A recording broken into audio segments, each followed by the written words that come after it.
Have you ever wondered if the greatest treasure in your life could be hidden inside something everyone else calls worthless? When a struggling elderly couple spent their last savings on an abandoned factory that nobody wanted, the entire town laughed at them. But behind its crumbling walls lay a forgotten secret buried for more than 70 years, a discovery that would change not only their lives, but the future of an entire community. Stay with us, because this remarkable story proves that sometimes God hides his greatest blessings where no one thinks to look. Autumn 2013. Cold winds swept across Butte, Montana, beneath gray skies as abandoned copper hills stretched silently beyond the old mining town. Elias Turner was 75 years old and had spent almost his entire life repairing locomotives for the railroad. Tall and broad-shouldered despite his age, he wore a thick white beard and carried the rough hands of a man who had never been afraid of hard work. His calm brown eyes reflected decades of experience, but also the quiet pain of recent years. Elias believed almost anything could be repaired if someone cared enough to understand it. His wife, Margaret Turner, was 72, a retired librarian with shoulder-length silver hair, gentle hazel eyes behind thin glasses, and a warm smile that had comforted generations of children visiting the town library. She loved history, books, and forgotten stories, often believing that every abandoned place still had something worth remembering. Life, however, had tested that belief. Their only son, Daniel Turner, had dreamed of building a trucking company.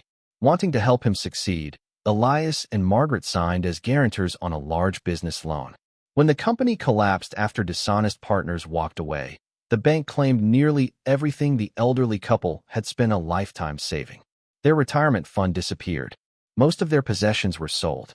Only an aging blue pickup truck and a few $1,000s remained. Friends encouraged them to leave Butte and begin again somewhere else. Neither of them could. This town held too many memories. One chilly Saturday morning, they attended the county surplus auction, hoping to find something inexpensive that might help them earn a little income. Buyers competed fiercely for farmland and commercial properties, while auctioneers worked quickly through the listings. Near the end of the sale, a faded photograph appeared on the display board. It showed an abandoned copper processing factory that had been closed for nearly 70 years. The brick walls were cracked. The roof had partially collapsed. Rusted machinery filled the yard. Locals simply called it the ghost factory. The auctioneer asked for an opening bid. No one moved.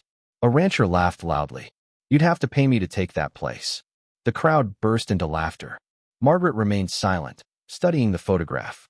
Something about the old red brick building reminded her of the stories she used to read about America's industrial past. She quietly leaned toward Elias. "Look at those walls," she whispered. Elias narrowed his eyes. Years of repairing railroad workshops had taught him to recognize quality craftsmanship. Even through the faded photograph, he noticed unusually thick brickwork and a massive stone foundation. "This wasn't built cheaply," he murmured. Just as the auctioneer prepared to move on, Margaret slowly raised her bidding card. "I'll bid." The final price exceeded the opening bid by only $1. The laughter returned immediately. Several people shook their heads, convinced the elderly couple had wasted the last of their savings on a worthless pile of rust. Later that afternoon, Elias and Margaret stood in front of the abandoned factory. Broken windows reflected the gray Montana sky, while weeds pushed through cracked concrete. The entire property was silent except for the wind moving through empty steel beams. Elias stepped forward and placed one rough hand against the cold red bricks. A strange feeling settled over him. He could not explain it. After 50 years repairing broken machines, his instincts rarely failed. This place did not feel abandoned. It felt as though it had been waiting. He slowly turned toward Margaret. "I don't know why," he said softly, "but I think this factory is hiding something." For the first time since losing everything, both of them felt a small spark of hope. Several weeks passed as winter settled over Butte, Montana. Snow dusted the abandoned factory roof while icy winds echoed through broken windows, leaving the old brick buildings silent beneath pale gray skies. Every morning, Elias Turner drove his old pickup to the ghost factory carrying little more than a toolbox, a thermos of coffee, and the determination that had carried him through 75 years of hard work. The enormous building looked less intimidating now. Day after day, he cleared collapsed beams, removed rusted equipment, and reinforced unstable walls. Margaret often joined him after organizing old documents at home, carefully photographing anything that looked historically important. The more time they spent inside the abandoned factory, the more both of them felt that someone had left the place unfinished rather than forgotten. One cold afternoon, while removing broken bricks behind the old smelting room, Elias noticed something unusual. A thick steel door was hidden behind decades of dust and stacked machinery. There were no windows, only a heavy lock completely covered in rust. This wasn't part of the original factory, Elias murmured. Margaret adjusted her glasses and stepped closer. Then someone wanted it hidden. The lock refused to move. After nearly an hour of careful work, Elias finally forced it open. The heavy door groaned as it slowly swung inward. Both stood silently. There was no gold, no money, no forgotten treasure. Instead, shelves stretched from floor to ceiling. Hundreds of neatly organized blueprints filled wooden cabinets. Engineering journals occupied entire bookcases. Metal filing drawers contained technical notebooks tied together with faded leather straps. Unlike the ruined factory outside, this room had remained astonishingly dry. Everything had been preserved. Margaret carefully picked up the nearest journal. Written across the cover were 2 words: Samuel Whitaker. For the next several hours they examined document after document. Samuel Whitaker had served as the factory's chief mechanical engineer before it closed in 1952. His journals described a man deeply committed to solving practical problems rather than chasing personal wealth. Old photographs showed him standing beside enormous machines. He appeared to be in his early 40s, with neatly combed dark hair, sharp gray eyes, and a lean face marked by constant concentration. Colleagues described him as brilliant but stubborn. He challenged company executives whenever he believed workers or communities deserved better solutions. That reputation eventually made him unpopular with those who valued profits above innovation. One collection of blueprints immediately caught Elias's attention.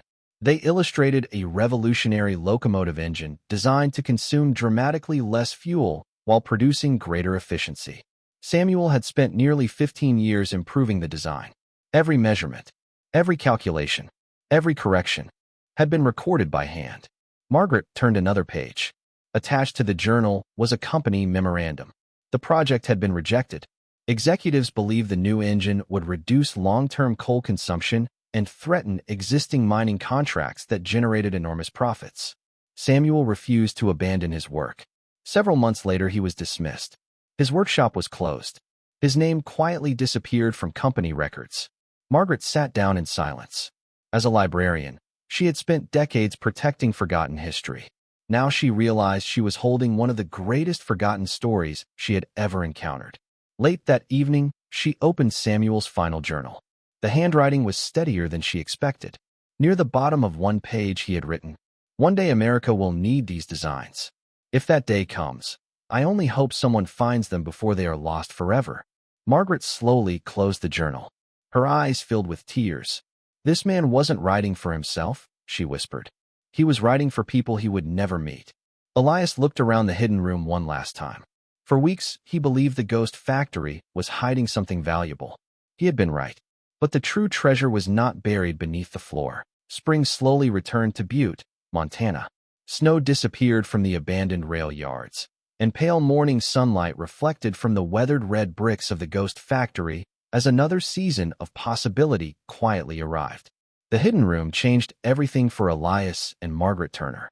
Every evening after returning home, Margaret carefully cataloged Samuel Whitaker's journals while Elias studied the engineering drawings spread across their dining table. The deeper they looked, the more unbelievable the designs became. Samuel had not simply built another locomotive engine. He had imagined an entirely different future for American railroads. Elias barely slept. For weeks, he compared the blueprints with the locomotives he had repaired throughout his career. Every measurement made sense. Every calculation was precise. Instead of impossible theories, Samuel had left behind practical solutions that could have transformed the industry decades earlier. Believing the discovery deserved professional evaluation, Elias made the hardest financial decision of his life. He mortgaged the little money he and Margaret still had. "If we're wrong," he told her quietly, "we lose everything." Margaret reached across the table and squeezed his hand. "If we're right," she replied, Samuel finally gets his voice back. Several weeks later, a small engineering team arrived from Bozeman. Leading them was Dr. Nathan Brooks, a 55-year-old mechanical engineer and professor specializing in historical transportation systems. Nathan stood over 6 feet tall with neatly trimmed gray hair, a square jaw, thoughtful blue eyes, and the calm confidence of someone who trusted evidence above opinions. Throughout his career, he had restored historic locomotives across the western United States, earning a reputation for exposing forgotten engineering achievements. Although naturally skeptical, he became visibly excited after studying Samuel's drawings. For 3 straight days, Nathan and his team analyzed every blueprint. On the 4th morning, he walked slowly toward Elias. "I've spent 30 years studying railroad engineering," he said. "I've never seen anything like this." He explained that Samuel's fuel-efficient combustion system, airflow management, and heat recovery concepts were astonishingly advanced for the early 1950s. Some of these ideas didn't appear in commercial engineering until decades later. Margaret looked down at Samuel's journal. She smiled quietly. "I knew he wasn't wrong." The discovery inspired a new dream. Instead of selling the factory, Elias and Margaret decided to restore it as the Whitaker Engineering Museum and Innovation Center, where Samuel's work could inspire future generations. News traveled quickly. Some local residents admired their determination. Most laughed. "They've lost their minds. Nobody visits engineering museums. Old factories belong in scrapyards." The criticism spread through town. Before long, another visitor arrived. Victor Crane stepped from a polished black luxury SUV wearing an expensive tailored coat. At 62, Victor was one of Montana's wealthiest industrial developers. His silver hair, sharp green eyes, and confident smile reflected decades of successful business negotiations. He had quietly purchased much of Butte's abandoned industrial district, intending to replace old factories with warehouses and commercial developments. Victor walked through the property before making his offer. "I'll buy everything." The amount he proposed would have allowed Elias and Margaret to retire comfortably. Elias politely refused. Victor's smile faded. "Think carefully," he warned. "Old buildings don't survive forever." Within weeks, city inspectors unexpectedly arrived. Complaints had been filed claiming the ghost factory posed a serious public safety risk. Margaret suspected exactly who had encouraged them. While inspectors measured walls and photographed cracked beams, another unexpected visitor appeared. An old stray dog wandered quietly through the open gate. His coat was a mix of copper brown and gray, scarred from years of surviving Montana winters. One ear stood upright while the other folded over permanently. His cloudy amber eyes revealed both age and remarkable intelligence. Despite looking thin, he showed no fear of people. Margaret smiled. "Well, hello there." The old dog wagged his tail once. Elias offered him part of his lunch.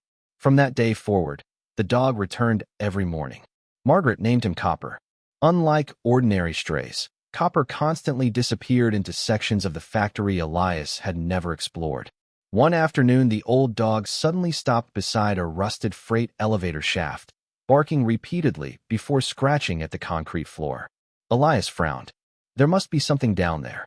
For the second time since buying the ghost factory, he felt the unmistakable feeling that another secret was waiting to be uncovered. Summer arrived in Butte, Montana. Warm sunlight illuminated the red brick walls of the ghost factory, while mountain breezes carried the scent of pine through the abandoned industrial district. Copper refused to leave the old freight elevator. For 3 consecutive mornings, the elderly stray scratched the same section of cracked concrete before looking back at Elias with patient amber eyes. Elias had repaired enough machinery to recognize persistence when he saw it.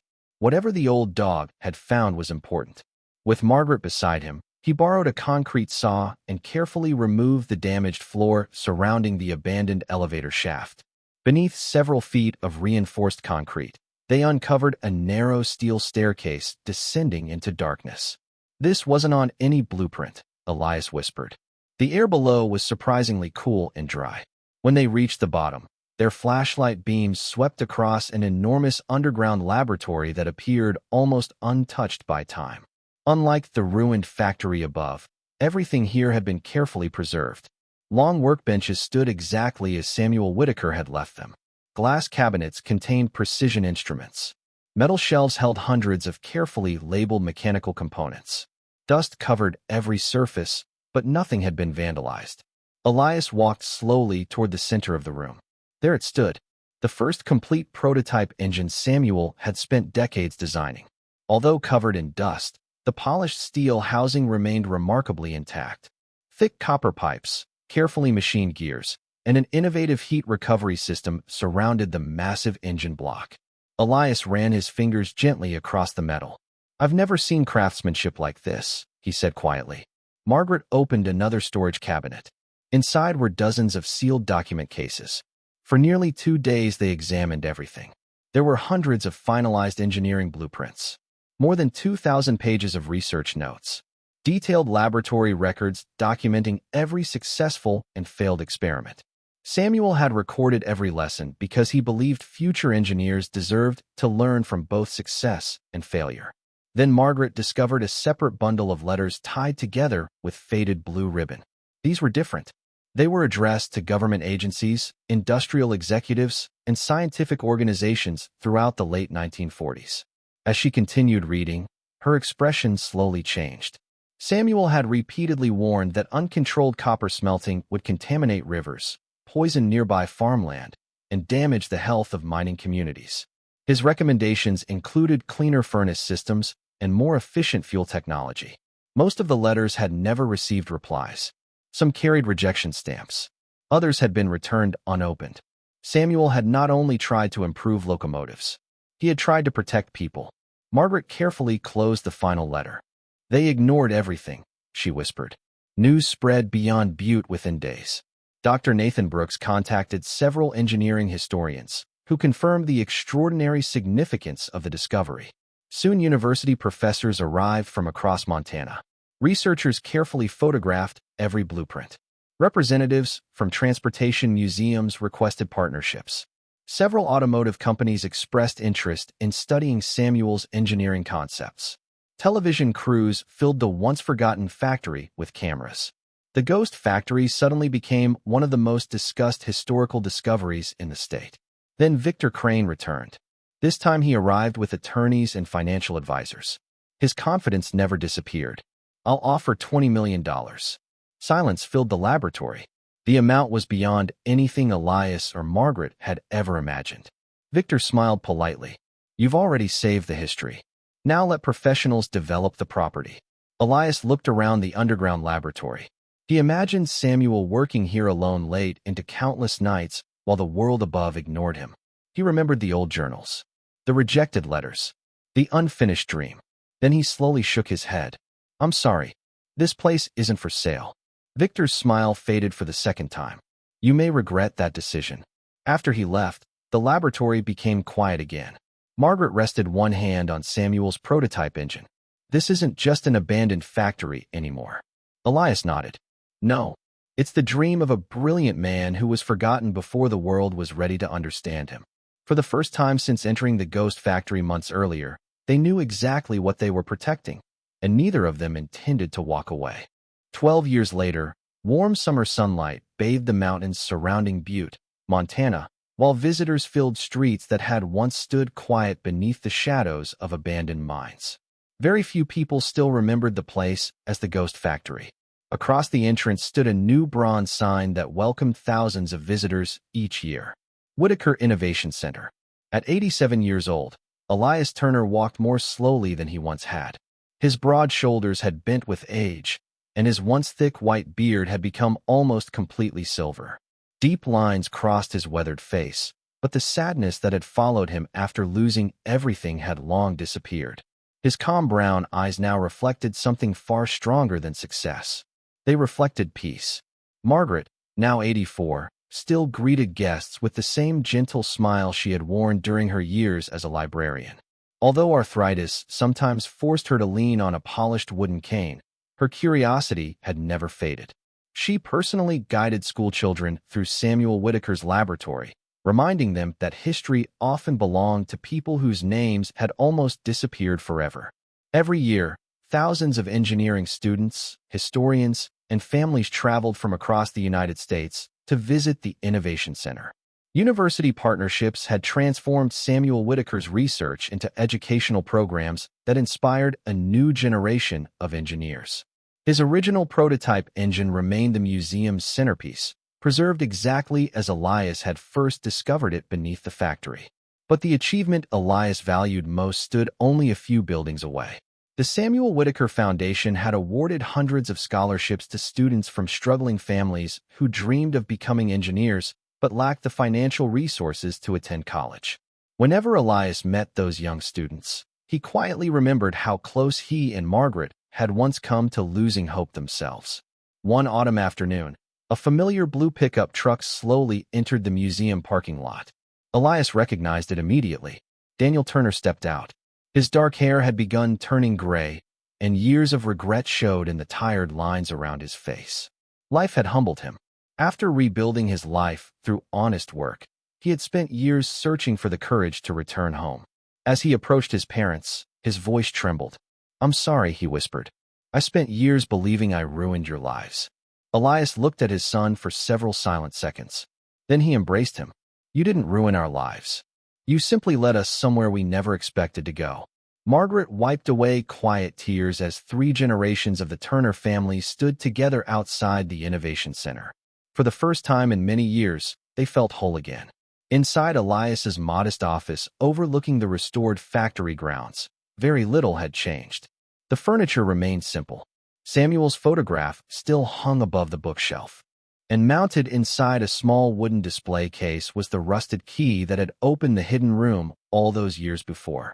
Visitors often pointed toward it. "Do you regret buying the abandoned factory?" they asked. Elias always smiled before answering. "No, I never bought a pile of rust. I simply found a dream the whole world had forgotten."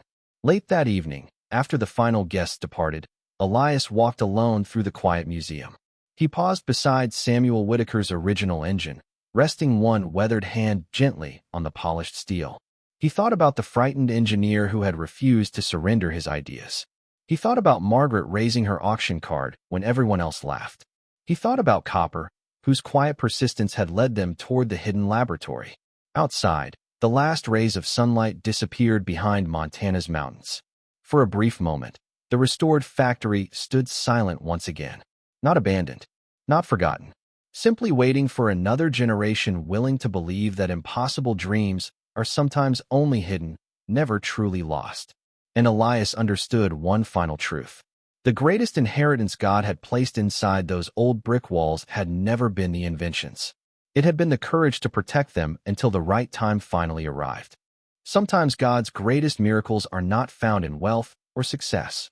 Sometimes they are found in the forgotten dreams He preserves until the right person arrives at the right time. Elias believed he was buying an abandoned factory, but God had placed a remarkable legacy there decades before he ever walked through its doors. What looked worthless to the world became a blessing that changed countless lives. In our own lives, we all encounter seasons when hope feels distant and doors seem permanently closed. But God often works quietly behind the scenes, preparing opportunities we cannot yet see. What appears to be an ending today may become the beginning of something far greater tomorrow. If this story encouraged your heart, please share it with someone who needs hope today. Leave a comment below and tell us where you're watching from. We'd love to hear your story. And don't forget to subscribe for more inspiring stories of faith, hope, and second chances. May God bless you, your family, and everyone you love. Amen.